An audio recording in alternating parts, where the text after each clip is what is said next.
Operation Sindoor அடுத்த கட்டத்தை எட்டிய நிலையில் சற்று நேரத்திற்கு முன் ஆர்எஸ்எஸ் முக்கியமான அறிக்கை ஒன்றை வெளியிட்டுள்ளது.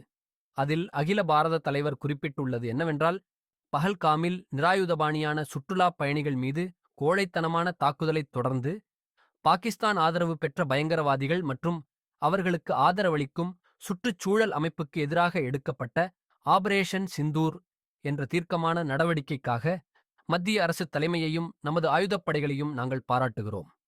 இந்து சுற்றுலாப் பயணிகள் கொடூரமாக படுகொலை செய்யப்பட்டதில் பாதிக்கப்பட்ட குடும்பங்களுக்கும் முழு நாட்டிற்கும் நீதி வழங்குவதற்கான இந்த நடவடிக்கை முழு நாட்டிற்கும் சுயமரியாதையையும் மன உறுதியையும் மேம்படுத்தியுள்ளது.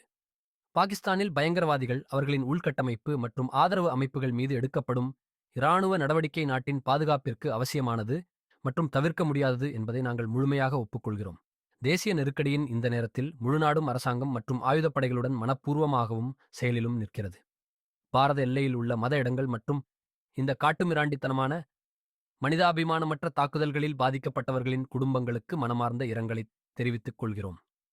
இந்த சவாலான நேரத்தில் அரசாங்கம் மற்றும் நிர்வாகத்தால் வழங்கப்படும் அறிவுறுத்தல்களை முழுமையாக பின்பற்றுவதை உறுதி செய்ய அனைத்து குடிமக்களுக்கும் ராஷ்டிரிய சுயம்சேவக் சங்கம் வேண்டுகோள் விடுகிறது.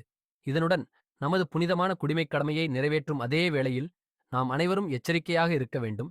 மேலும் சமூக ஒற்றுமை மற்றும் நல்லிணக்கத்தை சீர்குலைப்பதில் தேச விரோத சக்திகளின் எந்தவொரு சதித்திட்டமும் வெற்றி பெற அனுமதிக்கக்கூடாது. அனைத்து குடிமக்களும் தங்கள் தேசபக்தியை காட்டவும் எப்படி வேண்டுமானாலும் தேவைப்படும் இடங்களில் இராணுவம் மற்றும் குடிமை நிர்வாகத்துடன் ஒத்துழைக்க தயாராக இருக்கவும், தேசிய ஒற்றுமை மற்றும் பாதுகாப்பை பேணுவதற்கான அனைத்து முயற்சிகளையும் வலுப்படுத்தவும் கேட்டுக் கொள்ளப்படுகிறார்கள் என ஆர்எஸ்எஸ் அதிகாரப்பூர்வ எக்ஸ் பக்கத்தில் பதிவிட்டுள்ளார்கள்.